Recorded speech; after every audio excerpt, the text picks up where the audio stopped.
আমি কৌশিক, আপনারা দেখছেন এমএন নিউজ বাংলা। আজ আমাদের সাথে উপস্থিত আছেন মাননীয় প্রেম কুমার গেডাম, যিনি মূল নিবাসী বহুজন সমাজকে বর্তমানে নেতৃত্ব দিচ্ছেন এবং তিনি রাষ্ট্রীয় আদিবাসী একতা পরিষদের রাষ্ট্রীয় সংযোজকও।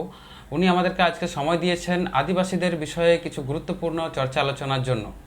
তো উনি আমাদেরকে সময় দিয়েছেন, এমএন নিউজ বাংলাকে ওনার গুরুত্বপূর্ণ সময় দিয়েছেন, তার জন্য ওনাকে ধন্যবাদ। প্রথমত উনি বাংলা বলতে পারেন না, তার জন্য আজকের এই লাইভ এই চর্চা हिंदीতে হবে। और बहुत बहुत धन्यवाद सर आपको, आपने आपका कीमती वक्त एमएन न्यूज़ बांग्ला को दिए है, इसके लिए बहुत बहुत धन्यवाद और स्वागत है। जय जोहार, जय आदिवासी। जोहार। तो सर सवाल यह है कि बनारस हिंदू विश्वविद्यालय के जो प्रोफेसर रहे हैं ज्ञानेश्वर चौबे जी, उनका एक रिपोर्ट आया है कि संथाल, मुंडा और अन्य कुछ खेरवाड़ जाति जो है वो विदेश से आए हुए लोग हैं। तो इस पर आपका क्या प्रतिक्रिया है? पहली बात तो प्रोफेसर ज्ञानेश्वर चौबे ने जो बयान दिया, और ये बयान दैनिक जागरण में 2020 में ये बयान आया था छपकर। तो प्रोफेसर ज्ञानेश्वर चौबे क्रोमोसोम के आधार पर कह रहा है कि संथाल, मुंडा और खैरवार ऐसे जो मध्य भारत की जो जनजातियाँ है तो वो विदेश से आई हुई है, दक्षिण एशिया से आई हुई है, ऐसा बयान उन्होंने दिया। इस संदर्भ में कुछ बैकग्राउंड हम लोग जानना चाहेंगे। तो 21 मई 2001 में जो डीएनए अनुसंधान जो हुआ था, डीएनए रिपोर्ट जो आया, तो डीएनए के आधार पर ये साबित कर दिया गया था कि भारत के जो एससी, एसटी, ओबीसी और इनसे जिन्होंने धर्म परिवर्तन किया, और सिख, ईसाई, बुद्धिस्ट, मुसलमान, लिंगायत, जैन, शिव धर्मीय, ऐसे तमाम जिन्होंने धर्म परिवर्तन किया, ऐसे माइनॉरिटी, मुझे यानी SC, ST, OBC and minority इस देश के मूल निवासी है, ये डीएनए के आधार पर साबित हुआ। और जो ब्राह्मण हैं वो विदेशी है, ये डीएनए के आधार पर साबित हुआ। जब ऐसा रिपोर्ट 21 मई 2001 में जब रिपोर्ट आया, तो 2011 में मार्कंडेय काटजू जो कि सुप्रीम कोर्ट के जस्टिस रहे, तो उन्होंने एक बयान दिया कि आदिवासी ही मूल निवासी है, आदिवासी ही मूल निवासी है। इसका अर्थ ये होता है कि मार्कंडेय काटजू ये कहना चाहते थे कि सिर्फ आदिवासी इस देश के मूल निवासी है और बाकी के जो अन्य लोग हैं वो विदेश से आए हुए हैं। अब आदिवासी ही मूल निवासी है, इसका अर्थ क्या है? ये बयान मार्कंडेय काटजू जी ने क्यों दिया? ये बयान से आदिवासी जो है वो सेग्रीगेट होता है, उनको आइसोलेट किया जा सकता है, और अलग करने के लिए इस संदर्भ में मार्कंडेय काटजू जी ने ये बयान दिया। उसी प्रकार से वेंकैया नायडू है जो मध्य प्रदेश में उन्होंने इस प्रकार की बात कही थी। उसी प्रकार से मोहन भागवत जी ने भी कहा था कि हमारे पुरखे और आदिवासी के पुरखे जो है वो एक ही है। और इतना ही नहीं, तो मोहन भागवत ने ये भी बात कही थी कि अफगानिस्तान तक का डीएनए जो है वो एक ही डीएनए है, भारत के लोगों का और अफगानिस्तान तक के लोगों का। लेकिन मोहन भागवत जी ने ये नहीं कहा कि यूरेशियन ब्राह्मण जो है वो विदेशी है। वेंकैया नायडू जी ने भी ये नहीं कहा कि ब्राह्मण विदेशी है, और मार्कंडेय काटजू जी ने भी ये बात नहीं कही कि ब्राह्मण विदेशी है। और प्रोफेसर ज्ञानेश्वर चौबे जो है बनारस हिंदू विश्वविद्यालय, उन्होंने भी ये बात नहीं कही कि ब्राह्मण विदेशी है। जो विदेशी है वो लोग ऐसे इस प्रकार से जो बयान दे रहे हैं कि आदिवासी ही मूल निवासी है, फिर आदिवासी की कुछ 2-3 जातियों के नाम लेकर कह रहे हैं कि वो विदेश से आई हुई है, तो ये भ्रम फैलाने का कार्यक्रम है। दूसरा, जो प्रोफेसर ज्ञानेश्वर चौबे ने जो रिसर्च किया वो क्रोमोसोम के आधार पर उन्होंने ये बात की। तो क्रोमोसोम और डीएनए क्या है ये हम लोगों को समझना बहुत ज़रूरी है, ताकि हमारे लोग जो है उसकी जानकारी लोगों तक प्रोवाइड होनी चाहिए कि क्या प्रोफेसर ज्ञानेश्वर चौबे का जो रिपोर्ट है वो क्या ऑथेंटिक है, क्या दुनिया के लोगों ने इस रिपोर्ट को माना है। जो लोग डीएनए के ऊपर रिसर्च कर रहे हैं दुनिया में, जो लोग डीएनए को मानते हैं दुनिया में, क्या उन लोगों ने प्रोफेसर ज्ञानेश्वर चौबे की रिपोर्ट को ऑथेंटिक माना है, ये भी हम लोगों को देखना जरूरी है। तो क्रोमोसोम क्या है, तो क्रोमोसोम में खास करके दो चीजें होती है। ये दो प्रकार के क्रोमोसोम होते हैं, एक एक्स होता है, एक वाई होता है। एक्स जो होता है वो महिलाओं के लिए होता है, और वाई जो होता है वो पुरुषों में होता है, और पुरुषों में ही वो संक्रमित होता है।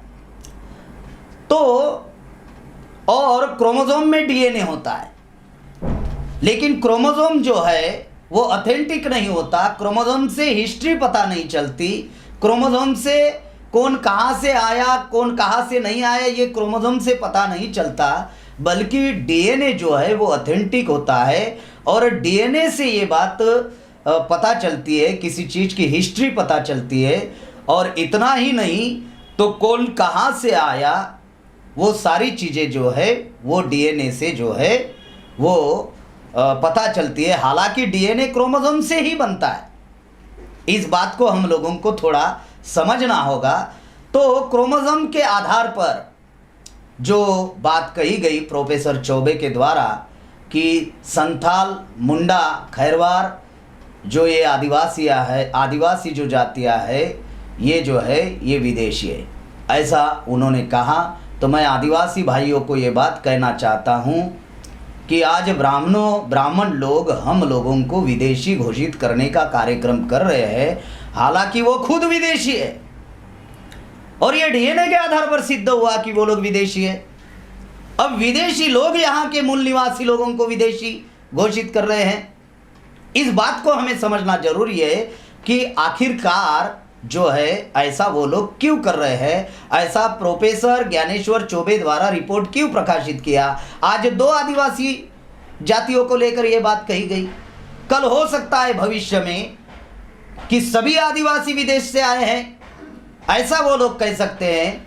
तो जिन दो जातियों का नाम लिया इसका मतलब ये नहीं है कि बाकी के जो जातियां हैं उन जातियों ने, जो आदिवासी में जो जातियां हैं उन्होंने ये नहीं सोचना चाहिए कि हमारा नाम नहीं लिया।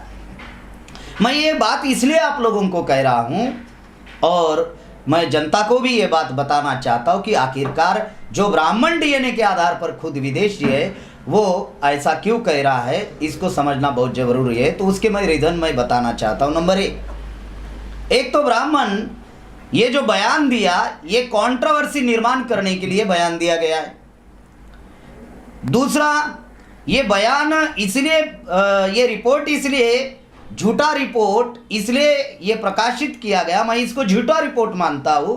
प्रोफेसर ज्ञानेश्वर चौबे का झूठा क्यों मानता हूँ, क्योंकि ये ऑथेंटिक ये रिपोर्ट माना नहीं जा सकता, क्योंकि दुनिया ने इस रिपोर्ट को माना नहीं है, जैसे डीएनए रिपोर्ट को दुनिया ने माना। और अमेरिका वाले भी यही कहते हैं कि जो लोग डीएनए को नहीं मानते वो दुनिया के बहुत बड़े मूर्ख लोग होते हैं। तो पहला रीज़न कि ब्राह्मण ऐसा क्यों कर रहा है, तो पहला कि एक तो कंट्रोवर्सी वो लोग निर्माण करना चाहते, दूसरा महत्वपूर्ण कारण वो डीएनए की चर्चा बंद करना चाहते, क्योंकि डीएनए ने साबित किया कि ब्राह्मण विदेशी है, यूरेश से आया हुआ, ये डीएनए ने साबित किया। तो क्रोमोसोम की चर्चा करके वो डीएनए की चर्चा बंद करना चाहते। तीसरा जो है हमारे आदिवासी भाइयों का जो है ध्यान भटकाना चाहते हैं। और तीसरा जो चौथा जो कारण है, हमारे समाज को सेग्रीगेट करना चाहते हैं, आपस में टकराव करना चाहते हैं। और इतना ही नहीं, तो आदिवासी को अगर विदेशी घोषित किया जाता है तो जो आदिवासी हजारों सालों से जल जंगल जमीन पर जिनका मालिकियत अधिकार है, जिनको संविधान में 5वीं और 6वीं अनुसूची लागू है, स्वायत्त शासन और मालिकियत का अधिकार लागू है, तो संवैधानिक अधिकार से उनको वंचित किया जा सकता है, जल जंगल जमीन से उनको वंचित किया जा सकता है, उनको बेदखल किया जा सकता है। तो ऐसा ये ब्राह्मणों का षड्यंत्र है, क्योंकि जितना भी मध्य भारत में है, तो आज मध्य भारत में करीबन 89 प्रकार की बड़े पैमाने पर खरीद संपत्ति है। सोना है, चांदी है, हीरे है, जवाहर है, मोती है, ग्रेनाइट है, मैग्नाइट, प्रोटेनियम, यूरेनियम, और आज इसकी कीमत करीबन 80,000 लाख करोड़ रुपया है।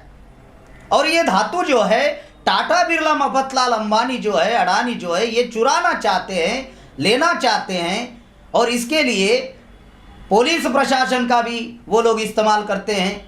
पॉलिटिकली नेताओं के द्वारा उसका छीनने का कार्यक्रम इस देश में चल रहा है, माफिया लोगों के द्वारा छीनने का कार्यक्रम इस देश में चल रहा है। ऐसा वो लोग कर रहे हैं, और वो तभी संभव है जब आदिवासियों को विदेशी घोषित किया जाए, या आदिवासियों को मुख्य धारा से ना जोड़ा जाए, उनको ज्ञान, विज्ञान, शिक्षा, कंप्यूटर ज्ञान से दूर रखा जाए, उनको वंचित रखा जाए, तब ये संभव है। इसीलिए ब्राह्मण जो है इस प्रकार के बयान जो है वो दे रहे हैं। मुझे तो बड़ी हैरानी इस बात की हो रही है कि जब प्रोफेसर ज्ञानेश्वर चौबे, अगर हम इस देश के मूल निवासी लोग हैं, अगर हमको विदेशी कह रहा है, तो हमारे समाज के जो 47 जो मेंबर ऑफ पार्लियामेंट है और 450 जो विधायक है, वो अभी तक इसके ऊपर किसी भी प्रकार की उनकी प्रतिक्रिया नहीं आई।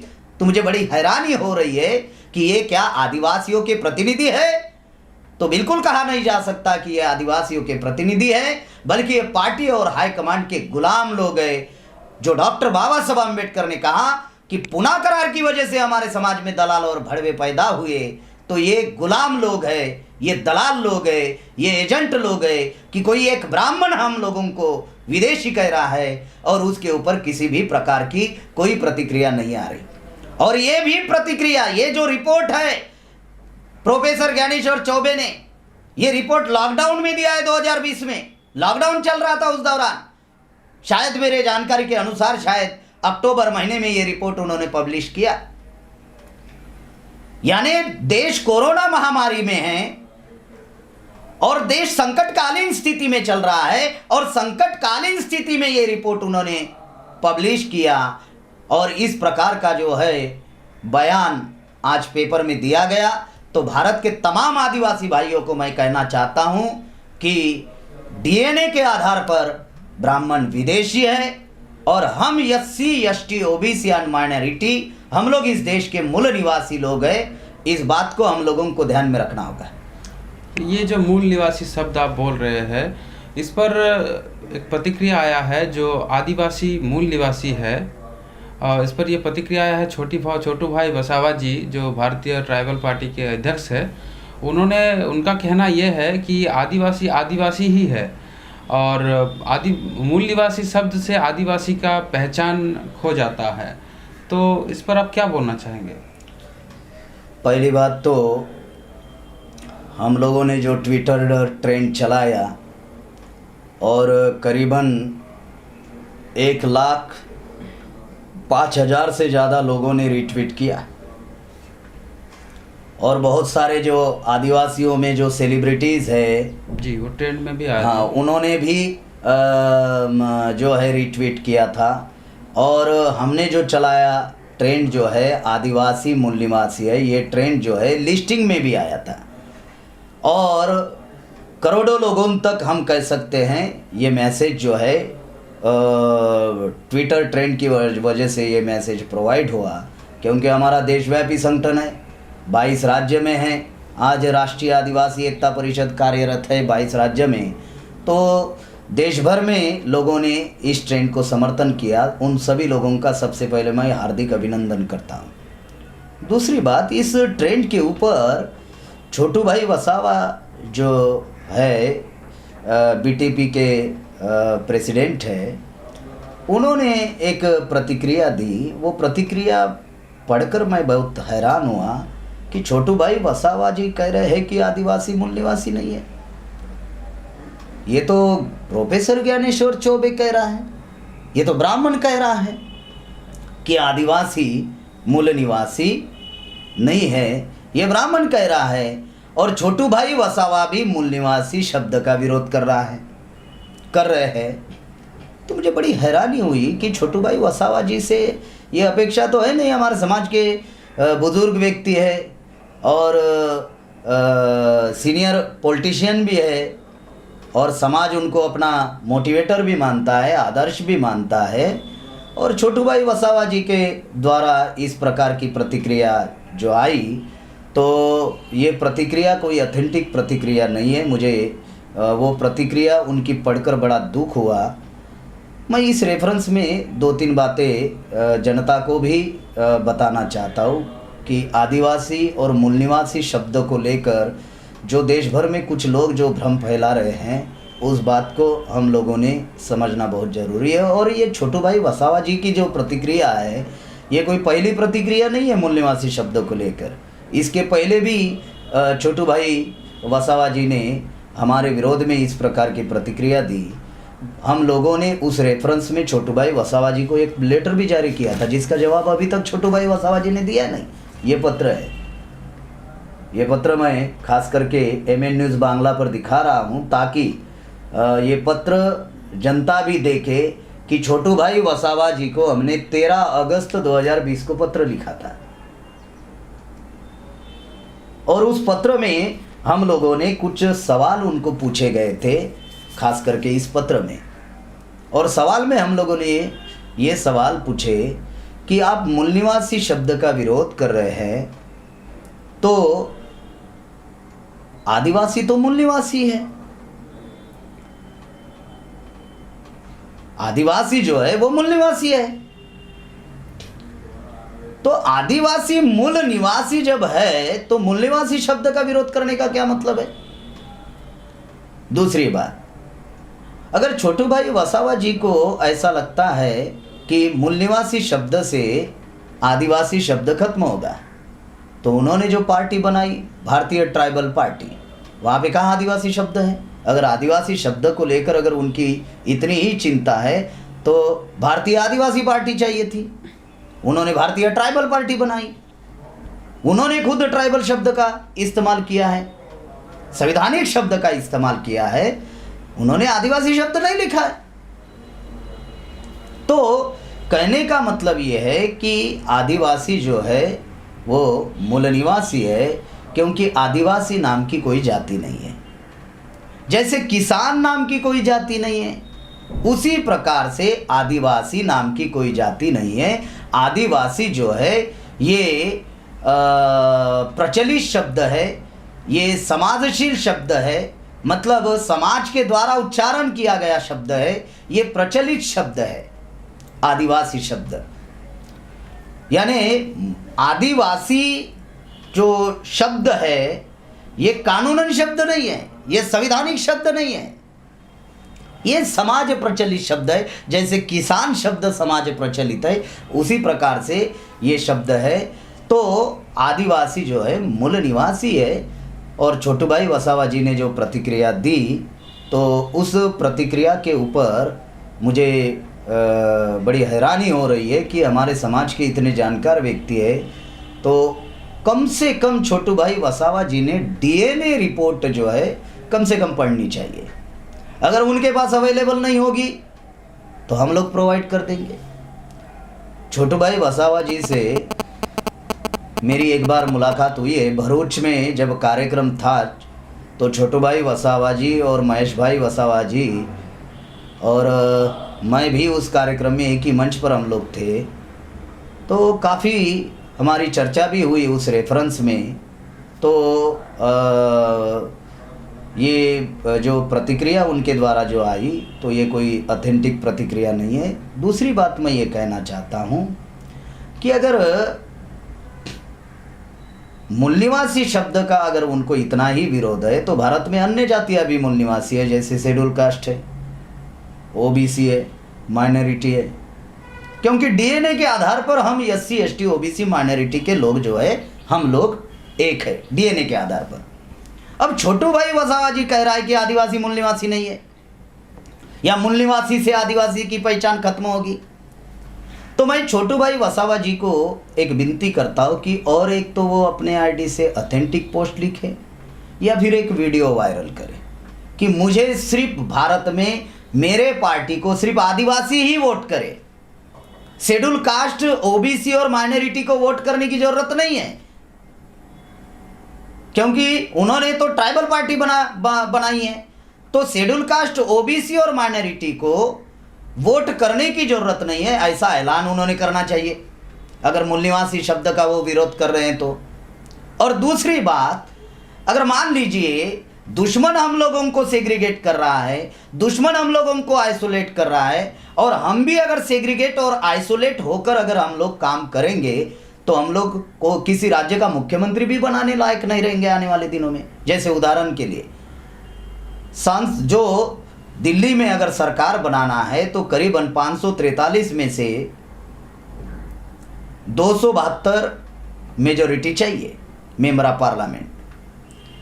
अगर रिजर्व सीट से आदिवासी जीतकर भी जाते हैं पूरे देश भर में तो हमारी 47 सीटें जीत कर जाती है, सिर्फ 47 सीटें मेंबर ऑफ पार्लियामेंट। तो क्या 47 सीटों से हम लोग दिल्ली पर अपना आदिवासियों का झंडा लहरा सकते हैं? क्या दिल्ली पर हमारी सरकार बना सकते हैं? किसी राज्य का भी मुख्यमंत्री हम लोग बना सकते हैं? हमारी संख्या 7.5% है पूरे देश भर में। तो जो समस्या जो आदिवासियों की है वही समस्या शेड्यूल कास्ट की है, ओबीसी की है, माइनॉरिटी की है। आदिवासी में गरीबी है, लाचारी है, भूखमरी है, तो यही समस्या शेड्यूल कास्ट, ओबीसी, माइनॉरिटी में।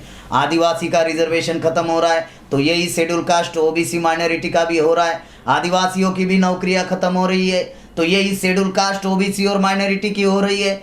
आदिवासी की भी नक्सलवाद के नाम पर पिटाई हो रही, शेड्यूल कास्ट की दलित के नाम पर हो रही, ओबीसी की जातिवाद के नाम पर हो रही है, और मुसलमानों की आतंकवाद के नाम पर हो रही। पिटाई सरीके हो रही, नाम अलग अलग है। जिस प्रकार से आदिवासियों को जल जंगल जमीन से भगाया जा रहा है, अगर उस एरिया में शेड्यूल कास्ट का घर है, उस एरिया में ओबीसी का घर है, उस एरिया में अगर कोई मुसलमानों का घर है तो वो क्या बच रहा है क्या?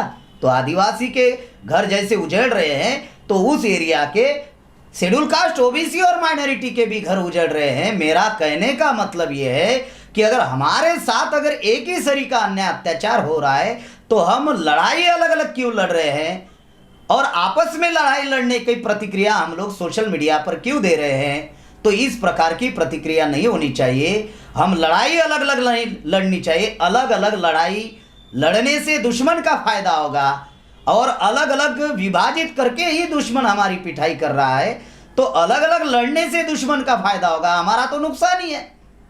हम लोग जो है दुश्मन को निपटना चाहते हैं और अपने लोगों को निपटना चाहते हैं, गले लिपटना चाहते हैं, लेकिन हमारे लोग जो है हमसे ही निपटना चाहते हैं। तो ये बात जो है कोई सैद्धांतिक बात नहीं है। तो छोटू भाई वसावा जी जानकार व्यक्ति है, उम्रदराज व्यक्ति है, बुजुर्ग व्यक्ति है हमारे समाज के। मैं भी पर्सनली उनका बहुत आदर करता हूँ, सम्मान करता हूँ। तो उनके द्वारा जो प्रतिक्रिया आई, इस प्रकार की प्रतिक्रिया में उन्होंने सुधार लाना चाहिए, और जो प्रतिक्रिया उन्होंने दी तो उस पर उन्होंने फिर से समाज को ये भ्रमित करने वाली प्रतिक्रिया है, तो समाज को ज्ञानी बनाने वाली, जानकार बनाने वाली और सही जानकारी समाज तक पहुंचाने वाली जो है प्रतिक्रिया उन्होंने देनी चाहिए। इसमें और मैं एक बात कहना चाहता हूं कौशिक जी, खास करके कि बीटीपी के जो 2 एमएलए है जब राजस्थान से चुनकर आए तो राजस्थान में हमारे कार्यकर्ता हैं बहुत सारे, उन लोगों से हमने बात की कि ये रिजर्व सीट से बीटीपी के 2 एमएलए कैसे चुनकर आए। जो हमने बात की तो मुझे जो जानकारी मिली वो हैरान करने वाली जानकारी थी कि रिजर्व सीट में तो अलग अलग पार्टियों के कैंडिडेट खड़े होते।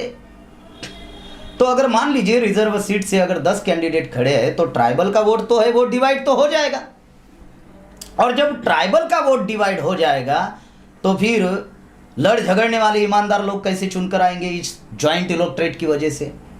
तो हमें ये जानकारी राजस्थान से मिली कि जो बीटीपी के जो 2 एमएलए चुनकर आए वो 2 एमएलए को शेड्यूल कास्ट, ओबीसी और माइनॉरिटी के लोगों ने समर्थन दिया, उन्होंने वोट दिया, तब जाकर वो लोग वहाँ पर चुनकर आए और ये शेड्यूल कास्ट ओबीसी माइनॉरिटी को समर्थन देने के लिए हम लोगों की ओर से, खास करके बामसेप की ओर से और खास करके वामन मेश्राम साहब की ओर से ये बहुत सारा प्रयास भी किया गया था कि शेड्यूल कास्ट, शेड्यूल ट्राइब और ओबीसी के जो लोग हैं वो बीटीपी को समर्थन करें।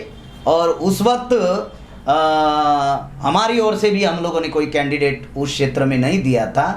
तो ये जो 2 कैंडिडेट चुनकर आए तो ये सिर्फ शेड्यूल ट्राइब के वोट के ऊपर चुनकर नहीं आए, ये शेड्यूल कास्ट, ओबीसी और माइनॉरिटी के वोट के ऊपर ये चुनकर आए।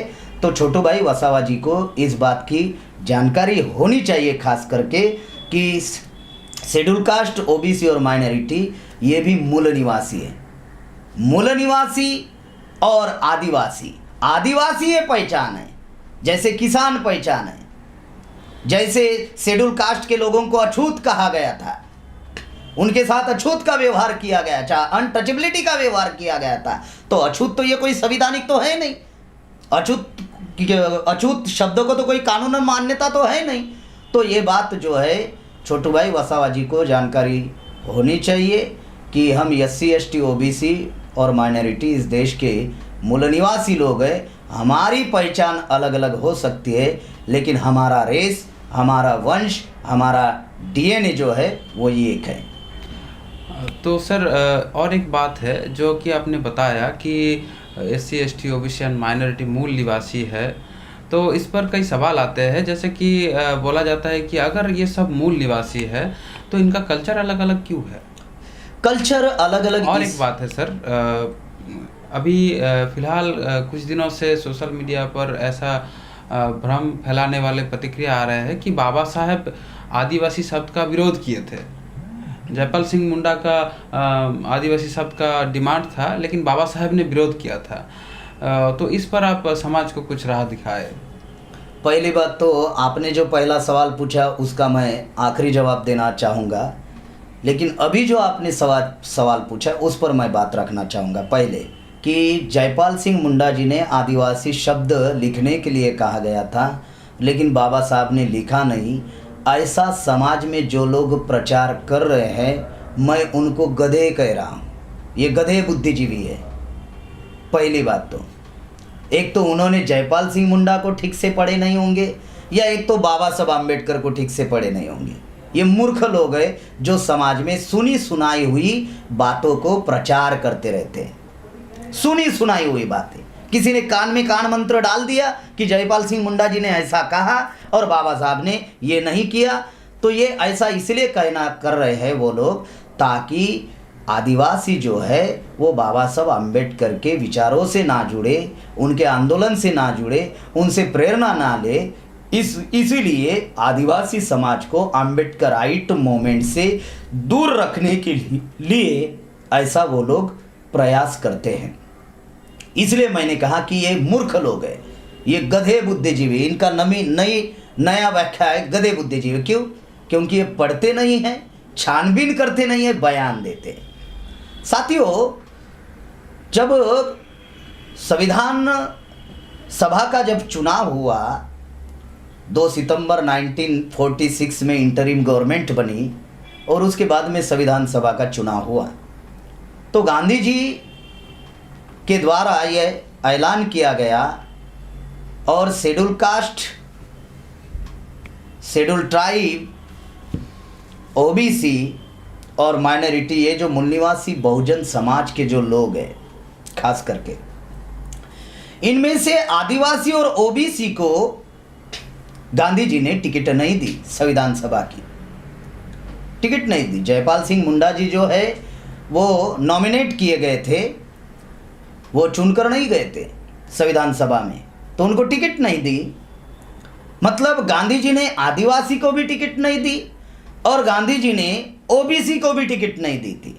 और गांधी जी कह रहे थे संपूर्ण आज़ादी का आंदोलन, ये हमारे आज़ादी का आंदोलन नहीं था, तो बल्कि ये ब्राह्मणों के आज़ादी का आंदोलन था। और बाबा साहब आम्बेडकर जो हम SC ST OBC माइनॉरिटी की लड़ाई लड़ रहे थे, तो उनको गांधी जी के और नेहरू के द्वारा उनको महाराष्ट्र में हराया गया और उनसे कम पढ़े लिखे जो व्यक्ति थे काजोड़कर उनको चुनवा कर लाया गया। ये तो बाबा साहब को, ये तो बंगाल के जो लोग हैं, मैं बंगाल के लोगों को धन्यवाद देना चाहता हूँ। आज एमएन न्यूज़ बांग्ला पर हमारा ये इंटरव्यू चल रहा है, चर्चा चल रही है, तो मैं उनको धन्यवाद देना चाहता हूँ कि ये बंगाल के लोग हैं जिनके उपकार है पूरे भारत के ऊपर, और ख़ास करके हम schedule caste, schedule tribe, OBC और माइनॉरिटी के ऊपर बंगाल के लोगों के उपकार है कि बंगाल के लोगों ने बाबा साहब आम्बेडकर को बंगाल से चुनवा कर भेजा संविधान सभा में। यानी यूरेशियन ब्राह्मणों ने महाराष्ट्र में बाबा साहब आम्बेडकर को हराने का प्लान बनाया। 2,000 रुपये क्राइटेरिया था, 25,000 रुपये खर्चा किया, हरवाया, और बंगाल से बाबा साहब आम्बेडकर चुनवा कर गए। जब संविधान सभा में चुनकर बाबा साहब आम्बेडकर गए तो संविधान सभा में 7 लोगों की कमेटी थी। उसको जानना और समझना बहुत जरूरी है। 2 लोग मर गए, 5 रह गए, 2 विदेश चल गए, 3 रह गए, एक की तबीयत ठीक नहीं थी इस वजह से नहीं आता था संविधान सभा में, 2 रह गए, और एक दिल्ली से दूर रहते थे इस वजह से नहीं आते थे। इसलिए अकेले डॉक्टर बाबा साहब आम्बेडकर को जो ड्राफ्टिंग कमेटी के चेयरमैन बाबा साहब आम्बेडकर थे, तो अकेले बाबा साहब आम्बेडकर को संविधान का ड्राफ्ट बनाना पड़ा, जिसके लिए बाबा साहब आम्बेडकर को 2 साल 11 महीने 18 दिन लगे। उस संविधान सभा के चर्चा के दौरान जो भी आर्टिकल्स बनती थी या जो भी आर्टिकल्स बाबा साहब आम्बेडकर ड्राफ्ट करते थे, वो आर्टिकल 3 लोगों को दिखानी पड़ती थी। क्या ये जानकारी हमारे समाज के लोगों को है?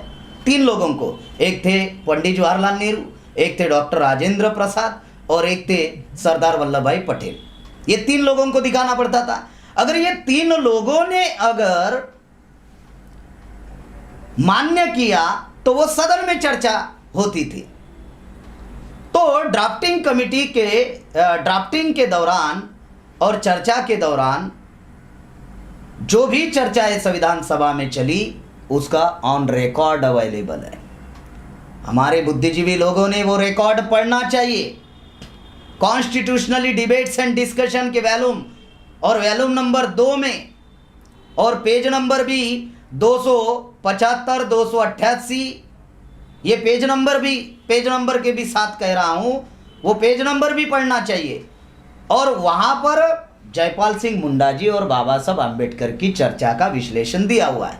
अब वो विश्लेषण, मैंने एक किताब लिखी, वो किताब का नाम है एनआरसी सीएए एनपीआर से आदिवासियों का नुकसान एवं परिणाम।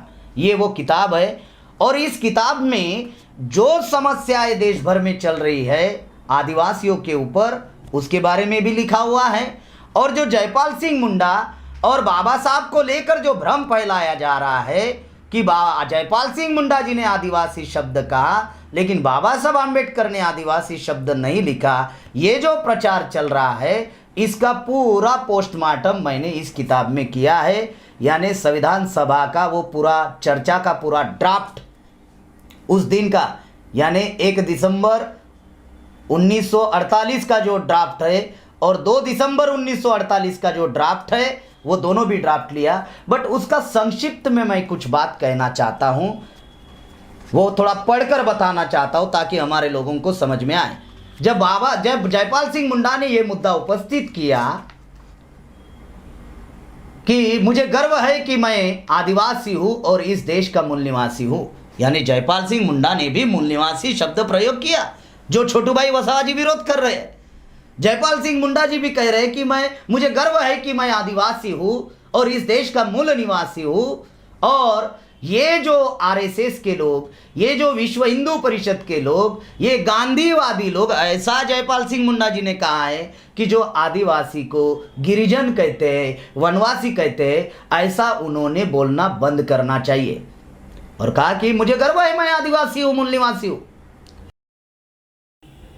सवाल जी ने पूछा, ये बात जो जयपाल सिंह मुंडा जी ने कही, और जयपाल जी ने ये कहा कि संविधान में आदिवासी शब्द को लिखा जाए,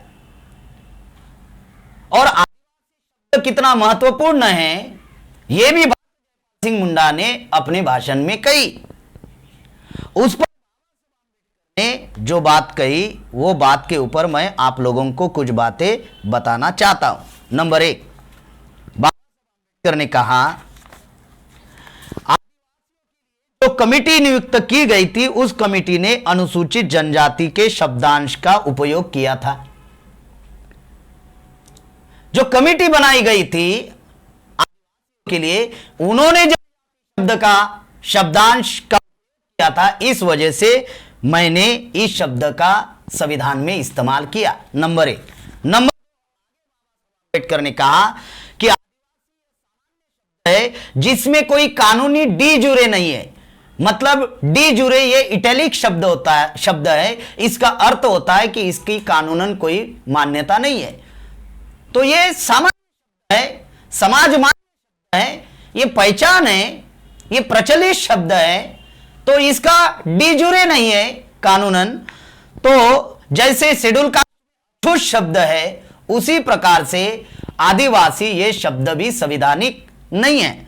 फिर दूसरी बात बाबा साहब आम्बेडकर ने कही, होने की वजह से भी अन्य प्रवर्ग के लोग भी हक छीन सकते हैं, घुसपैठ प्रयास होता है, गैर के नाम फायदा गैर आदिवासी, क्योंकि शब्द होने की वजह से और उसकी कानूनन मान्यता ना होने की वजह से ऐसा हो सकता है, ऐसा कहा बाबा साहब अम्बेडकर ने। तीसरी बात, यदि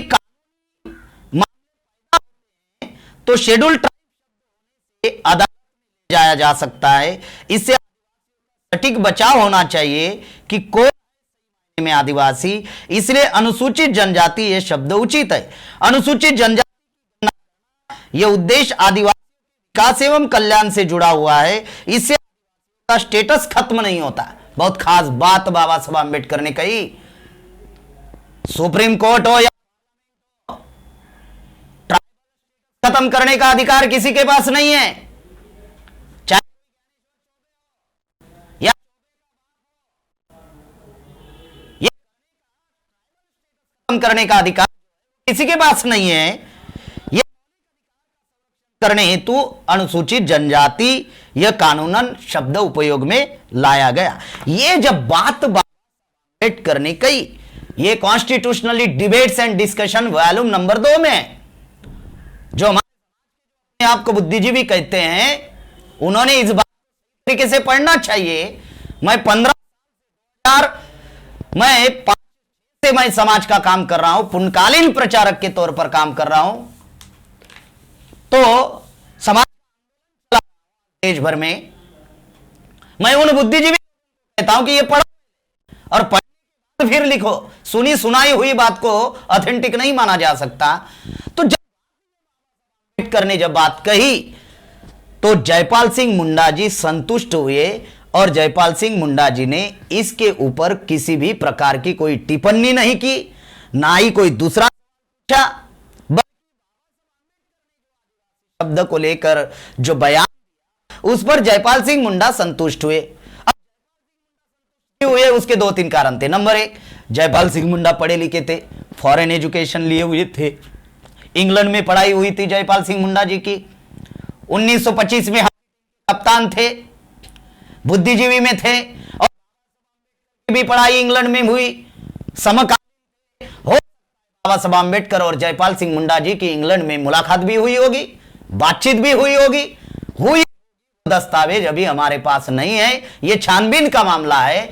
लेकिन बाबा साहब आम्बेडकर और जयपाल सिंह मुंडा जी जो है, इनके काफी कोऑर्डिनेशन, कम्युनिकेशन काफी बेटर था और इस वजह से जयपाल जो पढ़े लिखे बुद्धिजीवी थे, इस वजह से वो जो है इस बात से संतुष्ट हुए। जब जयपाल की बात, इस पर कोई बात नहीं की, लेकिन हमारे के जो आधे पढ़े लिखे जो लोग हैं वो इसका इशू बनाते हैं, इस चीज का वो इशू बनाते हैं कि आदिवासी शब्द जयपाल सिंह मुंडा ने कहा, बाबा साहब ने लिखा नहीं। तो मेरे 2-3 सवाल है। नंबर 1, बाबा साहब की 56 में मृत्यु हुई, जयपाल सिंह मुंडा जी की 70 के दशक में है, तो जयपाल सिंह मुंडा जी जीवित थे पहले नॉमिनेट होकर गए थे, बाद में चुन कर गए थे, तो जयपाल सिंह मुंडा जी को फिर आदिवासी शब्द लिखने के लिए किसी ने रोका? नंबर 1 सवाल। नंबर 2 सवाल, चलो अभी जयपाल सिंह मुंडा जी भी नहीं है, हमारे 7 मेंबर ऑफ पार्लियामेंट है, 4.5, अभी किसने रोका? अभी ये हैं और शेड्यूल ट्राइब की जगह हैं, लेकिन ये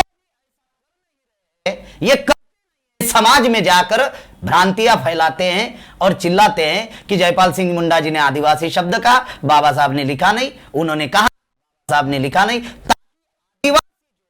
वो आदिवासी बाबा साहब अंबेडकर के विचारधारा से ना जुड़े, उनके आंदोलन से जुड़े, इसलिए वो लोग ऐसा प्रयास करते हैं। तो अभी के एमएलए एमपी को तो किसी ने रोका नहीं है, वो लिख सकते हैं अभी, लेकिन वो जो है वो लिख नहीं रहे हैं, बल्कि समाज को जो है वो भ्रमित कर रहे हैं। ये बात मुझे यहाँ पर साबित होती है।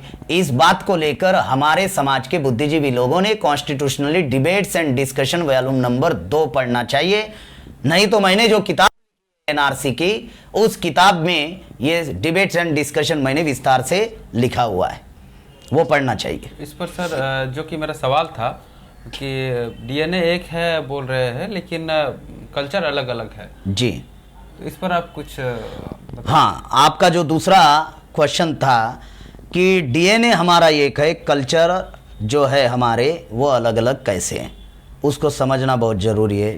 प्राचीन काल में गण व्यवस्था थी और गण व्यवस्था में हम लोग सभी लोग जो है एक ही वंश के लोग थे, इंडिजिनियस पीपल थे, तब जाति नहीं थी, कोई धर्म नहीं था। इस बात को समझना बहुत ज़रूरी है। अगर मैं इतिहास ले लूँ तो 10,000 साल का अगर इतिहास देखूँ तो आदिवासियों के महान नेता थे पारिक उपार लिंगो, जिन्होंने गण व्यवस्था का निर्माण किया। गण व्यवस्था का निर्माण आदिवासियों ने किया, सिंधु घाटी सभ्यता आदिवासियों ने किया। तो गण व्यवस्था जो थी वो समता, स्वतंत्रता, न्याय, बंधुत्व पर आधारित समाज और राष्ट्र का निर्माण था, जिसमें चोरी नहीं होती थी, कोई गुलाम नहीं था, कोई शोषित नहीं था, कोई पीड़ित नहीं था, कोई दुखी नहीं था। ऐसी जब गण व्यवस्था चल रही थी जिसमें जाति नहीं थी, कुछ नहीं था, शोषण नहीं था, शोषण मुक्त व्यवस्था थी। और जैसे ही आर्यों का, अब ये पुराना हो चुका है, अब न आक्रमण हुआ तो गण व्यवस्था को खत्म किया, वर्ण व्यवस्था बनाई। और व्यवस्था में उन्होंने 4 वर्ण बनाए, ब्राह्मण, क्षत्रिय, वैश्य, शूद्र। और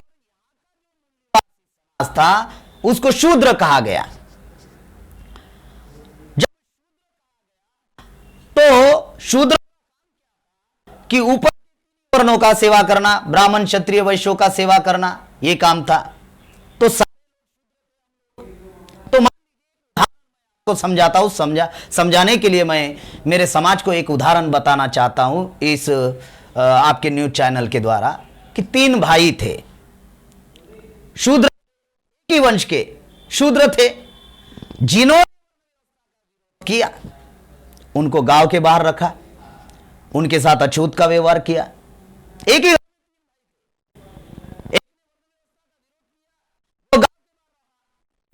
उनके जिन्होंने पसंद नहीं किया और जंगल की ओर चले गए,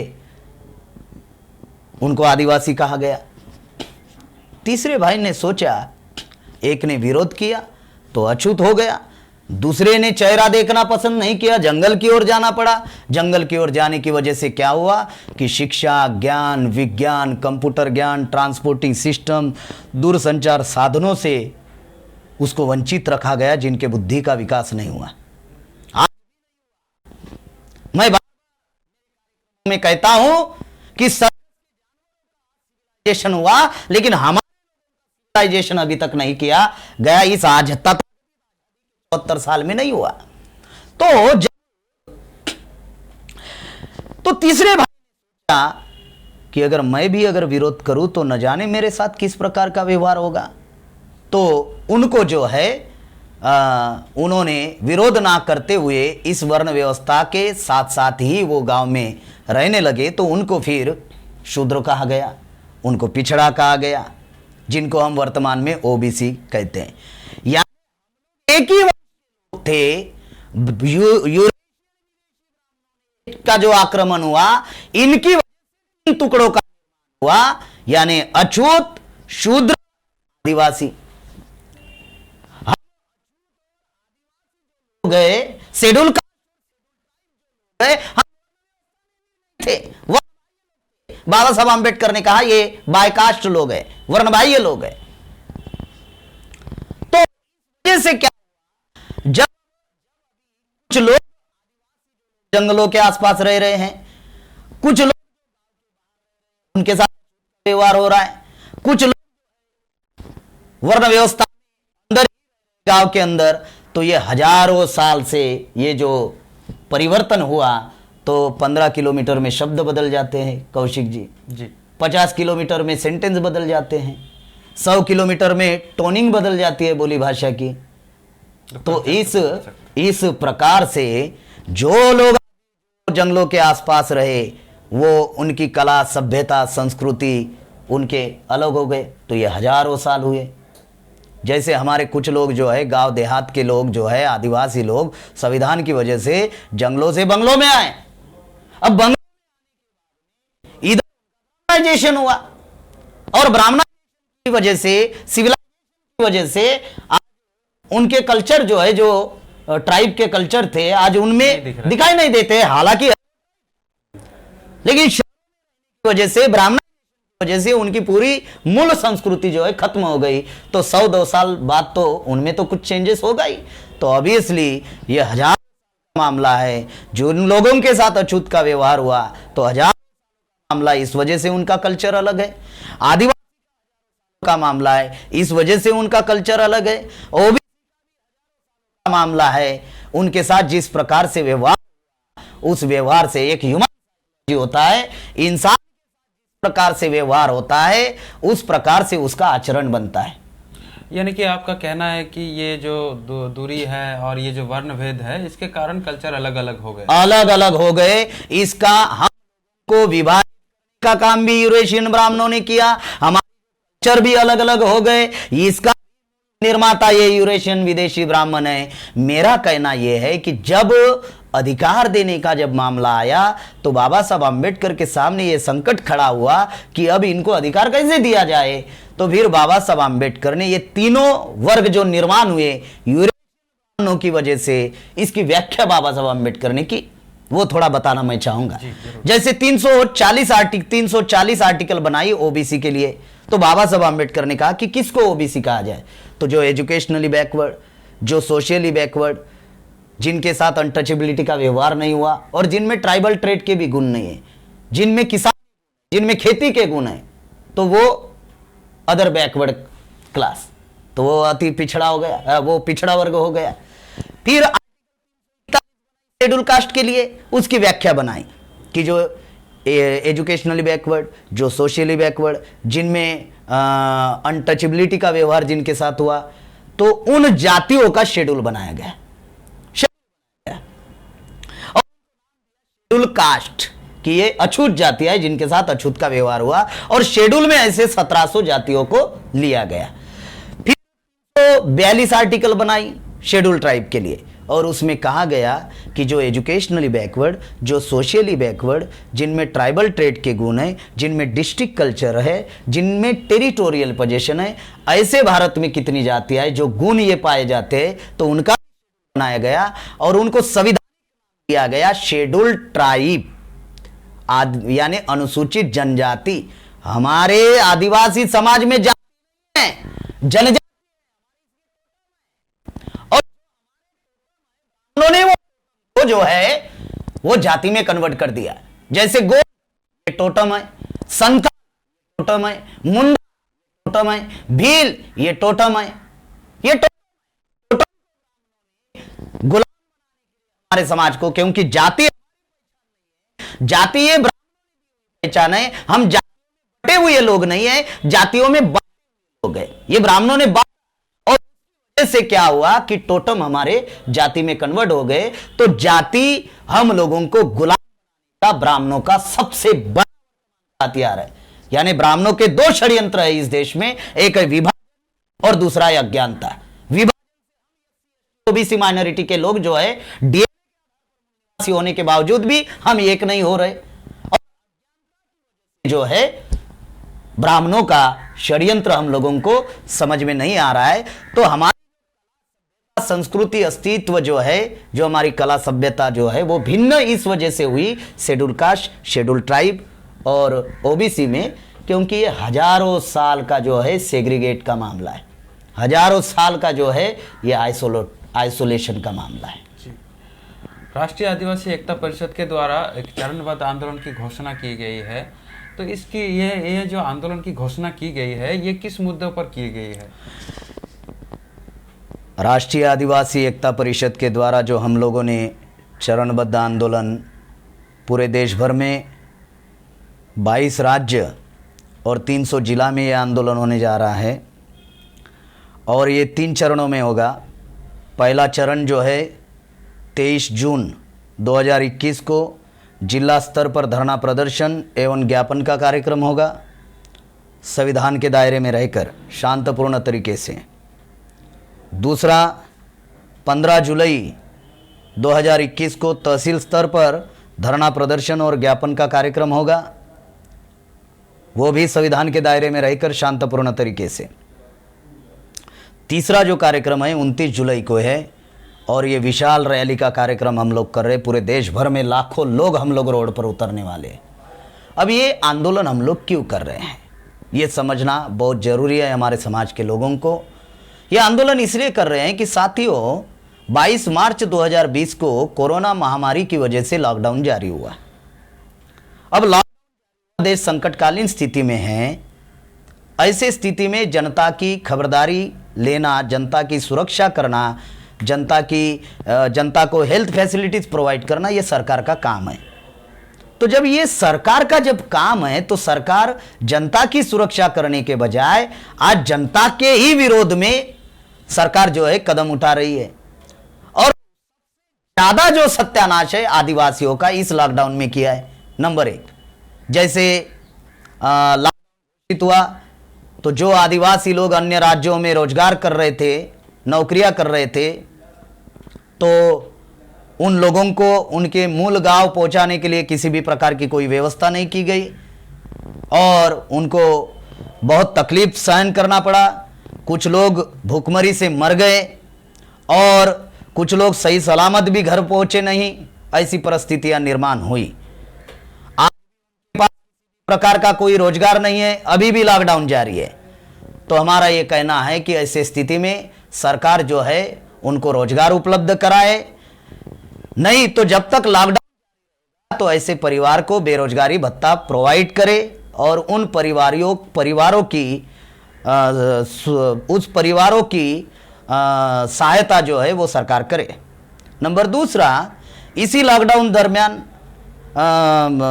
प्रोफेसर ज्ञानेश्वर चौबे ने आदिवासियों को विदेशी कहा, तो इसके विरोध में भी ये चरणबद्ध आंदोलन है। उसके बाद में झारखंड साहिबगंज में जो रूपा तिर्की नाम की जो निरीक्षक थी, हमारी आदिवासी महिला, बुद्धिमान थी, ईमानदार थी, बहुत ब्रिलियंट थी, और उनका संशयास्पद मृत्यु जो है वो मिला, और कहा गया कि ये आत्महत्या है, लेकिन वो आत्महत्या नहीं है बल्कि वो हत्या है। और इस रेफरेंस में उनके परिजनों से भी हमारी बातचीत हुई, उनके रिश्तेदारों से भी हमारी बातचीत हुई, और उन्होंने भी कहा कि हमारे बच्ची की हत्या की गई है।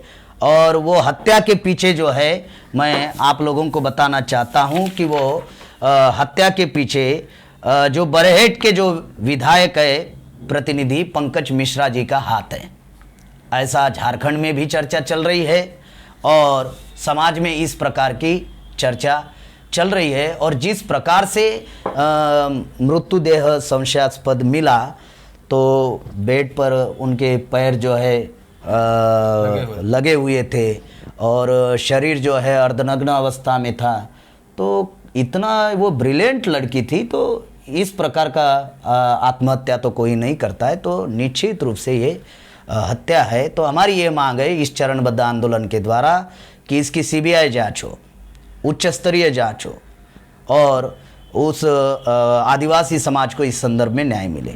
दूसरा, कालाहांडी में जो 37 परिवार के साथ जो अन्याय हुआ उनको भी न्याय मिले, इसलिए चरणबद्ध आंदोलन है। छत्तीसगढ़ बस्तर में जो 3 लोगों को नक्सलवादी करके मारा गया, मतलब वो शांतपूर्ण तरीके से मोर्चा निकाल रहे थे, अंधाधुंध गोलियां सीआरपीएफ के लोगों ने चलाई, अंधाधुंध। तो 3 लोग मारे गए और 3 लोग मारने के बाद अभी बयान देना पड़ेगा कि बेगुनाह मारा गया, बेवजह मारा गया, तो सरकार को जवाब देना पड़ेगा। तो सरकार ने कहा ये नक्सलवादी थे, ये नक्सलवादी थे। अब नक्सलवादी मार दो और किसी को भी मार दो, ऐसा है इस देश में सरकार चला रही है। तो इसके विरोध में भी ये चरणबद्ध आंदोलन है। दूसरा, सुप्रीम कोर्ट ने 13 फरवरी को एक जजमेंट दिया था और 16 के 11-12 लाख आदिवासियों को जल जंगल जमीन से बेदखल कर दिया। तो ये हमारे ऊपर बड़े पैमाने पर अन्याय अत्याचार है। झारखंड में CNT SPT एक्ट का उल्लंघन हो रहा है, तो उसको सही तरीके से लागू कर दिया जाए, इसलिए ये चरणबद्ध आंदोलन है।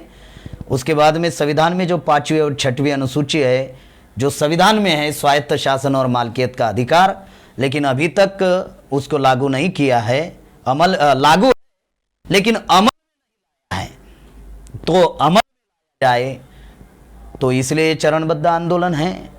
उसके बाद में LPG की वजह से जो नौकरियां समाप्त हो रही है, तो रिजर्वेशन 100% रिजर्वेशन अमल किया जाए, इसलिए ये चरणबद्ध आंदोलन है। कृषि मतलब किसानों के विरोध में जो 3 कृषि कानून बनाए गए इस लॉकडाउन में, तो इसके विरोध में भी ये चरणबद्ध आंदोलन है कि ये 3 कानून जो है वापस लिया जाए। मजदूरों के विरोध में कानून बनाए गए और मूल निवासी बहुजन समाज के जो SC ST OBC माइनॉरिटी के जो बच्चे हैं, उनको न्यू एजुकेशन पॉलिसी जो बनाई गई, उसमें हमारे बच्चे जो है आने वाले दिनों में हायर एंड प्रोफेशनल एजुकेशन नहीं ले पाएंगे, तो इससे हमारे बच्चों का सत्यानाश होने वाला है। तो इसके विरोध में भी ये चरणबद्ध आंदोलन जो है हम लोगों ने रखा है। लास्ट में मैं सिर्फ इतना ही यही मैं कहना चाहता हूँ कि साथियों, जो समस्या आदिवासियों की है वही समस्या शेड्यूल कास्ट, OBC और माइनॉरिटी लोगों की है, हमारी कोई नई समस्या नहीं है।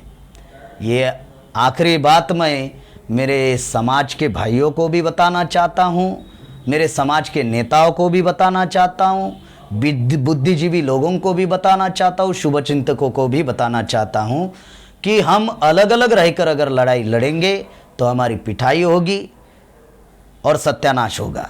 आज संविधान खतरे में है, लोकतंत्र खतरे में है। संविधान बचेगा तो आदिवासी बचेगा, संवैधानिक अधिकार देंगे। तो अलग अलग रहकर लड़ाई लड़ने के बजाय हम लोग मिलजुल कर ये लड़ाई लड़नी चाहिए। दुश्मन हम लोगों को हजारों सालों से सेग्रीगेट करके रखा हुआ है, तो हम अब ऑर्गेनाइज तरीके से, संगठित तरीके से हम लोगों ने ये लड़ाई लड़नी चाहिए। और जो 3 चरणों का चरणबद्ध आंदोलन है, ये आंदोलन 22 राज्य 300 जिला में होगा और बड़े पैमाने पर शेड्यूल कास्ट, OBC और माइनॉरिटी के भी लोग जो है इस आंदोलन में समर्थन कर रहे हैं। देश भर से उनके टेलीफोन भी आ रहे हैं और लाखों लोग इस आंदोलन के समर्थन में खड़े हो चुके हैं। बहुत बहुत धन्यवाद प्रेम कुमार गेडाम जी, जो कि राष्ट्रीय संयोजक है राष्ट्रीय आदिवासी एकता परिषद के, और उन्होंने बहुत विस्तार से बताया हम लोगों को। बहुत बहुत धन्यवाद। প্রেম কুমার গেডাম জি যেটা আমাদেরকে জানালেন, তার বিস্তারিত বিষয়ে তিনি আলোচনা করলেন এবং বিস্তারিত আমাদেরকে জানকারি দিলেন যে বেনারস হিন্দু বিশ্ববিদ্যালয়ের যিনি প্রফেসর জ্ঞানেশ্বর চৌবে, তিনি কেন এরকম রিপোর্ট পাবলিশ করলেন, সেই রিপোর্টের পেছনে কি উদ্দেশ্য আছে, এবং আদিবাসী এবং মূল নিবাসী শব্দের যে কনফ্লিক্ট চলছিল আদিবাসী সমাজের মধ্যে বা কিছু আদিবাসী সংগঠনের মধ্যে, সেই বিষয়গুলো উনি সলভ করলেন এবং সেই বিষয়গুলি উনি জানালেন যে আদিবাসীরা মূল নিবাসী এবং মূল নিবাসী তারাই যারা এই দেশের মূল ভারতীয়, যাদের DNA এক, যারা SC ST OBC এবং মাইনরিটি তারাই এই ভারতের মূল নিবাসী, এটা উনি জানালেন। এছাড়াও উনি জানালেন যে রাষ্ট্রীয় আদিবাসী একতা পরিষদের দ্বারা যে চরণবদ্ধ আন্দোলনের ডাক দেওয়া হয়েছে, সেই চরণবদ্ধ আন্দোলন কী জন্য, এবং সেই চরণবদ্ধ আন্দোলন যে আদিবাসীদের ওপর হয়ে চলা যে অত্যাচার, আদিবাসীদের যে জমিন থেকে যে খাদেড়ে দেওয়ার যে প্রক্রিয়া, সেই প্রক্রিয়ার বিরুদ্ধে এবং সরকারের যে সদিচ্ছার অভাবের বিরুদ্ধে এই আন্দোলন, এই চরণবদ্ধ আন্দোলন যাতে রাষ্ট্রীয় আদিবাসী একতা পরিষদের সফল হয়, সেজন্য আমার তরফ থেকে, এমএন নিউজ বাংলার তরফ থেকে অনেক অনেক শুভকামনা রইল। আর এখনকার মতো এটুকুই। দেখতে থাকুন এমএন নিউজ বাংলা।